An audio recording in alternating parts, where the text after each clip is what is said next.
Welcome to Compact History from compacthistories.com, where we explore the stories, events, and moments that shaped the world.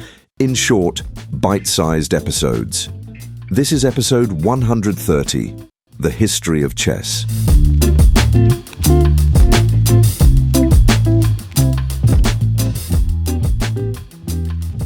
Long before chess had kings, queens, bishops, and knights, people were already fascinated by games that turned conflict into thought. Across the ancient world, boards, counters, and dice were used not only for entertainment, but also for teaching patience, planning, and risk. These early games were not chess, but they created the world in which chess could eventually appear. Some of the oldest known board games come from Egypt and Mesopotamia. Senet, played in ancient Egypt more than 4,000 years ago, used a grid of squares and pieces moved according to chance. The royal game of found in Mesopotamian royal tombs dating from around 2600 BC, also mixed movement, race, and fortune. These games were partly social, partly symbolic, and in some cases connected to ideas of fate, death, and the journey of the soul. In China, Go developed into one of the most sophisticated strategy games in history. Unlike race games, Go depended on surrounding territory and reading the intentions of an opponent. It showed that a game could be simple in its equipment, but almost endless in its possibilities. That idea, simple rules creating deep strategy, would become one of the defining features of chess. India also had a strong culture of board games before chess emerged. The ancient Indian board known as Ashtapada used an 8x8 grid, the same number of squares later used in chess. It is not certain exactly how early chess was played on such boards, but the 8x8 layout became central to the game's identity. It gave players enough space for maneuver, conflict, and structure without making the game too large or unwieldy. What made chess different from many earlier games was the way it gradually removed luck.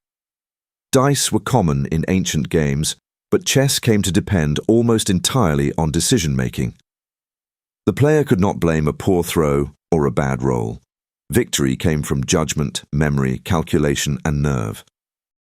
This made chess especially suited to societies interested in war, leadership, and education. A board could become a miniature battlefield. Pieces could represent ranks, duties, and movement. The aim was not simply to race to the end, but to trap the opposing ruler. By the time chess began to take recognizable form, many of its ingredients already existed: gridded boards, symbolic pieces, military thinking, and the appeal of strategic competition. The game's first clear shape would emerge in India, where an army was reduced to wooden pieces and war became a contest of minds. The earliest recognizable ancestor of chess is usually identified as chaturanga, a game that appeared in India around the 6th century AD, although its exact origins remain debated. The word chaturanga comes from Sanskrit and refers to the 4 divisions of an ancient Indian army: infantry, cavalry, elephants, and chariots. This military structure became the foundation of the game. Chaturanga was played on an 8x8 board, and its pieces represented a battlefield in miniature. The king stood at the center of power, while other pieces reflected the forces used in warfare. Foot soldiers became pawns, cavalry became knights. Elephants and chariots would later evolve into very different pieces as the game traveled beyond India. Even at this early stage, the basic idea was already present.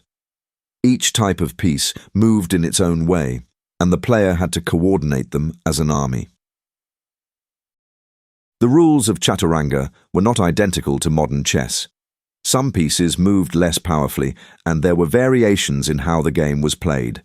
Early forms may also have included dice in some versions, although the strategic, 2-player version became the important line of development.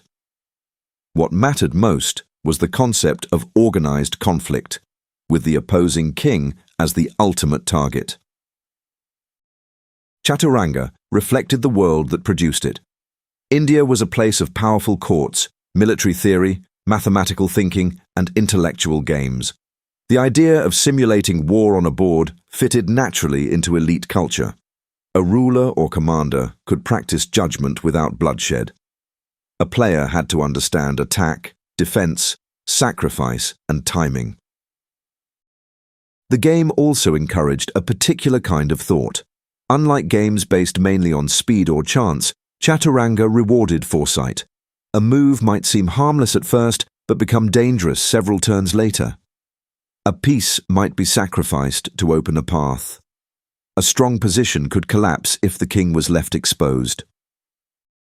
From India, chaturanga spread through trade, conquest, and cultural exchange.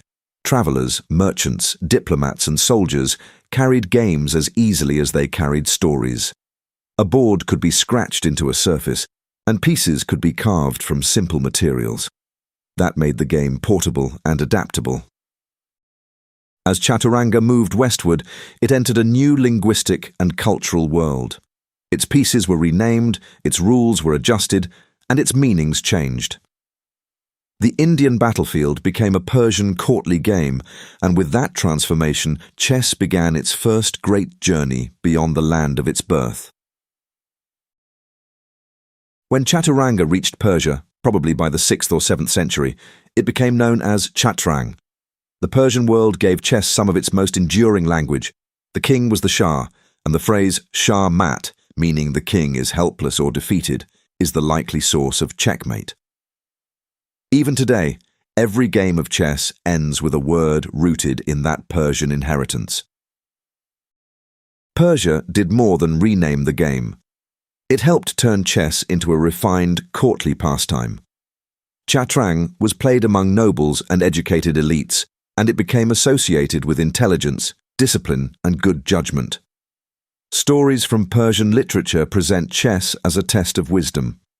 A person who understood the game was seen as someone capable of planning, patience, and subtle thought. After the Arab conquest of Persia in the 7th century, the game entered the Islamic world, where it became known as chaturanga. From there, chess spread across a vast area, including the Middle East, North Africa, and eventually Muslim Spain. This was one of the most important periods in the history of the game because scholars and players began to study chess seriously. In chaturanga, the pieces were still weaker than their modern equivalents. The piece that later became the queen was the firzan, or counselor, and it moved only one square diagonally. The elephant, ancestor of the bishop, moved in a jumping pattern and was far less flexible than the modern bishop. Because the pieces moved slowly, games developed at a more gradual pace. Strategy depended on steady improvement, careful maneuvering, and long-term planning. Islamic players produced some of the earliest known chess problems and studies. These were not full games in the modern recorded sense, but arranged positions that challenged players to find a winning idea. They show that chess had already become more than a pastime. It was a subject worthy of analysis. The game also traveled through cities that were centers of learning, trade, and translation. Baghdad, Damascus, Cairo, and Cordoba helped transmit knowledge across cultures. Chess moved alongside mathematics, astronomy, medicine, and philosophy. It was part of a wider world of intellectual exchange. As chaturanga reached the western edge of the Islamic world, it came into contact with Christian Europe. The Iberian Peninsula, Sicily, and the Mediterranean trade routes became gateways through which the game moved north and west. By the time chess entered medieval Europe, it already had centuries of history behind it, but Europe would give it new names, new meanings, and eventually new rules. Chess arrived in Europe through several routes, especially through Spain, Sicily, Italy, and the Byzantine world. By the 11th century, it was becoming known among European nobles, clerics, and educated players. At first, it was still close to chaturanga, but as it settled into European life, the game began to change in both appearance and meaning. One of the clearest signs of this transformation was the renaming of the pieces. The king remained the central figure, but the Persian counselor gradually became the queen. The elephant, unfamiliar in much of Europe, became interpreted in different ways before settling into the bishop in English-speaking tradition. The chariot became the rook, often represented as a castle or tower. These changes made the game feel at home in a feudal society. Medieval chess became a mirror of the social order. The board could be read as a miniature kingdom, with rulers, clergy, knights, castles, and common foot soldiers. Writers used chess as an allegory for society, morality, and duty. Every piece had a place, and every move could be interpreted as part of a larger lesson about behavior and responsibility. The game was especially popular among the aristocracy. It required leisure, education, and access to carved pieces, so it became associated with noble culture. Chess appeared in manuscripts, romances, and artworks. Lovers played chess in courtly scenes. Rulers used it as a symbol of wisdom, and moralists sometimes warned against excessive gaming. The famous Lewis chessmen, discovered on the Isle of Lewis in Scotland in the 19th century and probably made in the 12th century, show how deeply chess had entered medieval imagination. Their kings, queens, bishops, knights, and warders are not abstract counters, but expressive figures with faces, clothing, and personality. They remind us that medieval chess was also a visual and artistic object. Despite its popularity, medieval chess could be slow by modern standards. The queen was still limited, bishops were not yet long-range diagonal pieces, and openings developed gradually. Games could be subtle and strategic, but they lacked the explosive tactical possibilities familiar today. That would change dramatically near the end of the Middle Ages. As Europe moved into the Renaissance, the game was reshaped by new rules that made it faster, sharper, and more dynamic. The most important transformation involved the queen, who moved from being one of the weakest pieces to the most powerful force on the board. In the late 15th century, chess changed so dramatically that some players must have felt they were seeing a new game. The queen, once a slow-moving counselor, became the most powerful piece on the board, able to move any number of squares along ranks, files, and diagonals. The bishop also gained its modern long-range diagonal movement. These changes made the game faster, more tactical, and much more dangerous. The rise of the powerful queen has often been linked to the world of late medieval and Renaissance Europe, where queens such as Isabella I of Castile ruled with real political authority. Whether that connection directly caused the rule change is difficult to prove, but the timing is striking. The new queen transformed chess. A quiet position could suddenly explode. Attacks could develop rapidly. The king was under threat much earlier than before. This new version of chess spread quickly through Europe. Printed books helped standardize ideas and preserve analysis.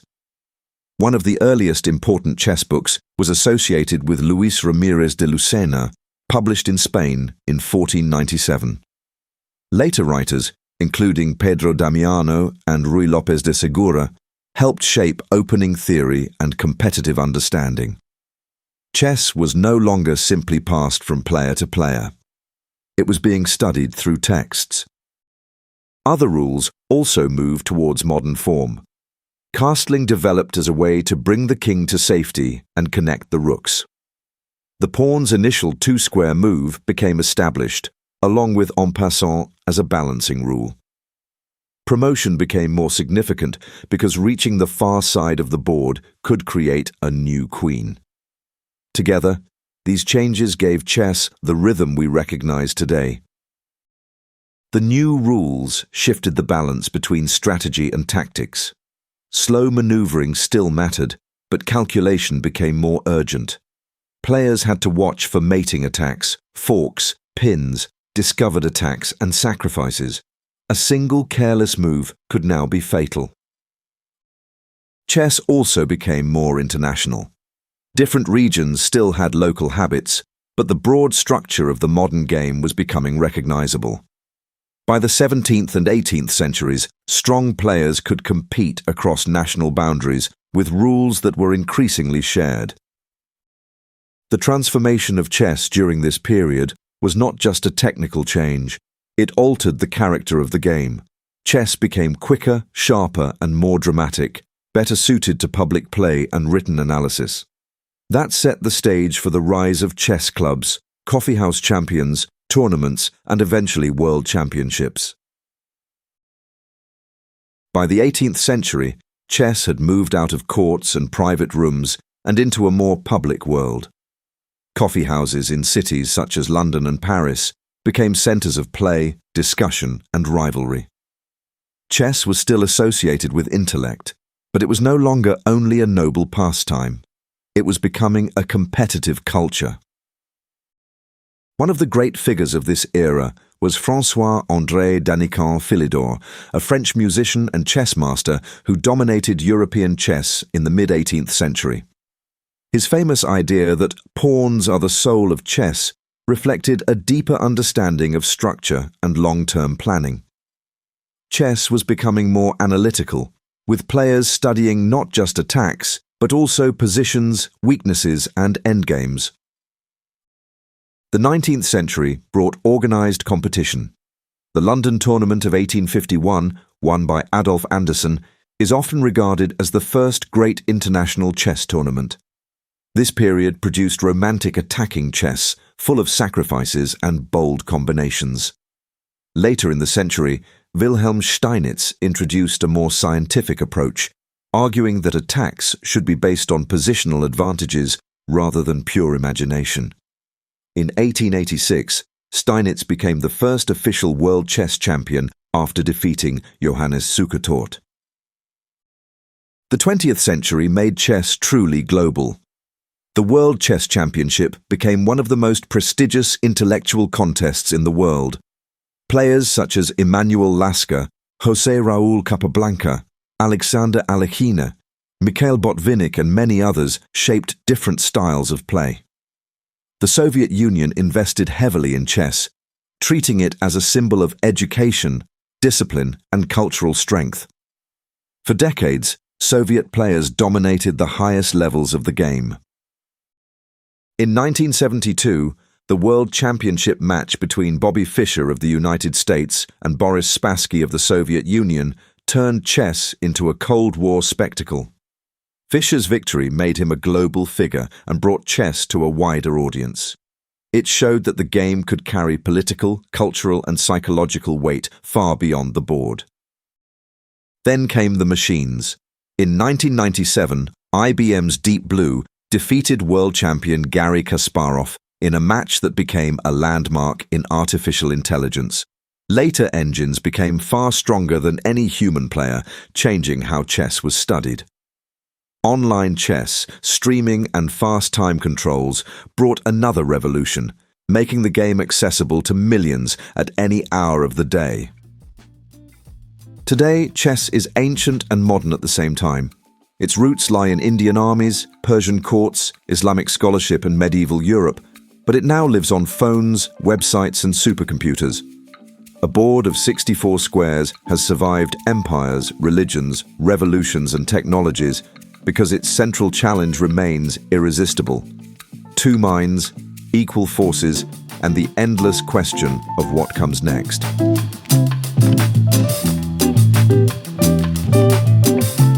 That brings us to the end of this episode of Compact History, part of the Compact Histories Network.